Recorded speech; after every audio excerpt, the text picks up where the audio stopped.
Hi, in this video, I'm going to talk about breast cancer and self-image.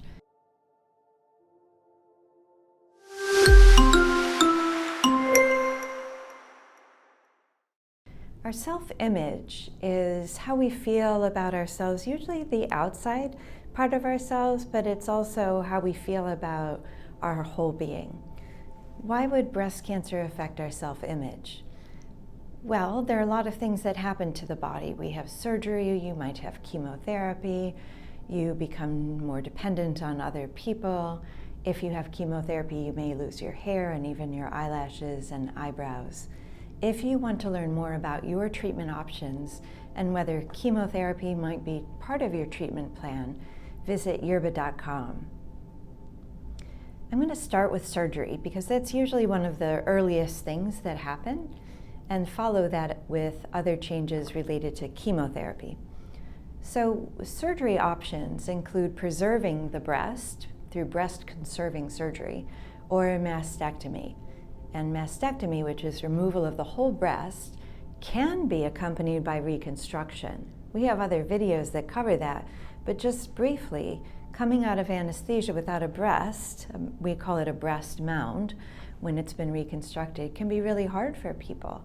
And I know that the time when the bandages come off, whether somebody's had reconstruction or not, can be pretty stressful. And that's because it's really hard for us to imagine our bodies without a breast. If you're not a woman and you've had a mastectomy, you may have fewer effects in terms of your self-image, but you still don't look the way you did before. And so if you're used to going shirtless, obviously the incision will bring more attention to your body, and it can be sort of a marker that you've been through something that most people don't have to face.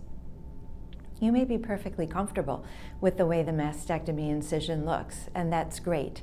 But for a lot of people, this is one of the major effects on their life, is losing a breast. It's considered a loss for many people. Again, even if it's elective and it's a decision you've made, it's still a loss. And it can be harder to recover than you think in terms of both your self-image and in terms of your energy level. There are ways of managing this if you have a partner or friend that could be with you when the bandages come off. That can be really helpful, and they can soothe you. Now, you might want to tell them what's not helpful. There are lots of things people say, very well-intentioned things that people say that aren't helpful. Things like, you can always get it reconstructed, or you're just as beautiful as you were before, may not be helpful to you. What you may need is for that person to grieve with you. Just because they can't read your mind doesn't mean they don't love you. And so feel free to ask for what you need if you know what you need. And if you don't, to say what you're pretty sure won't be helpful. Does breast reconstruction take away from that impact on your self-image? Not necessarily. Does breast conserving surgery take away from the impact on your self-image? Not necessarily. So even if you're not having a mastectomy or you're having a mastectomy with reconstruction, the same tips apply to you as well. Now, the other things that happen with treatment, and I'm going to switch specifically to chemotherapy, are, in some people, weight gain. We've talked about this before in other videos, but just briefly, because our activity level goes down during chemotherapy, and yes, you can stay active, so it's not predetermined you will. And if you're eating a lot of food that friends are bringing by, I have a patient who I'm not allowed to say the word lasagna to because people would bring her lasagna after lasagna and brownies, you may find yourself putting on a few pounds. Now, it's possible to lose the weight, but if this is a big part of your self-image, if how your body looks is a big part of your self-image, talk with your doctor about how to stabilize your weight. And we do have other information and videos on how to avoid weight gain. We try not to talk about weight gain being the worst thing in the world because there's a lot of fat shaming, if you will, and even a few pounds can lead people to say really insensitive things. And again, you'll be able to lose that weight if that's important to you. We don't usually see people losing weight during chemotherapy, but if you've tended towards the very slim side, or if you've struggled with an eating disorder, losing weight may actually mean something to you that affects your self-image. So it's something to be prepared for and reach out to your supports. If you don't have somebody who can support you during chemotherapy with respect to an eating disorder or disordered eating, ask your doctor's social worker or ask for a referral to somebody who's informed, a registered dietitian, somebody who's informed about working with people who have disordered eating. This can be really important to get into place early. Other things that affect self-image, back to appearance, are loss of the hair, and occasionally people will also lose their eyelashes and eyebrows. And eyelashes and eyebrows, if they're lost, comes out towards the end of treatment and grow back in much more quickly. It's just a different kind of hair follicle. But hair loss alone can be really traumatic. We've covered this in other videos, and we have a blog post about ways that might help you prevent hair loss. But if you lose your hair, and your hair is an important part of your identity, this can be really difficult for you. You can wear a scarf, you can wear a baseball cap with a fringe or ponytail, and you can have a wig. I recommend, even in people who don't think they're going to get a wig, to at least see a wig designer before they lose their hair, so that you can have one sort of on reserve, or just take some really good pictures about how you'd like your hair to be. Because you may find that there are some people you just don't want to know that you've lost your hair. You just want to run and buy some milk, and the last thing you want is for people to say, "Oh, do you have cancer?" And a wig can help prevent those sort of awkward conversations with strangers. In the case of loss of eyelashes and eyebrows, there are ways that you can help with this.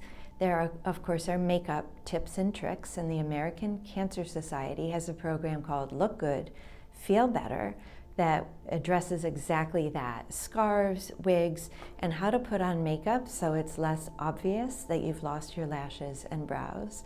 This might not be important to you, but to many people it is. And knowing how to diminish the impact of breast cancer treatment on your appearance can be really helpful, especially for people who work in a job where they're facing the public eye. So realtors and bankers and other people working with the public have taught me that this is really important for them. There are all other kinds of things like lash extensions, and I actually am not a big fan of those for lots of reasons, not only cost, but the trouble of maintenance when you've got all these other things going on. But if you have the finances and this is important to you, it's certainly an option for you. Okay, so we've covered mastectomy and other surgeries. We've covered weight gain or weight loss. We've talked about hair, eyelashes, and eyebrows. And the last thing I really want to address that can affect your self-image is, well, actually two things. Your functioning, being on top of your game, and you can watch our video about problems with memory and cognition, but you're just not yourself, right? You're going through a lot, and you're used to being the caregiver. You're used to being the person who takes care of everybody else, and that may be a really big part of your identity. And when you can't take care of everybody else, or your doctor says this might not be the time to try to volunteer for the school fundraiser, and that's part of your identity, that can be a big hit to your self-image. It will pass. It's important to take care of yourself. We only have so much energy in a day, and I would encourage you to put that towards yourself, towards good sleep, towards your close relationships, which will need, extra love and attention, and towards your own health. Again, it's not forever, it's just for a little while. Second of all, your self-esteem may be affected. Last of all, your self-esteem may be affected because your intimate relationship has changed. And if part of your self-esteem is being a sexual being and your intimate life is affected because of treatment, you're tired, you're having problems with dryness, you're distracted, this can be a big part of your self-esteem as well.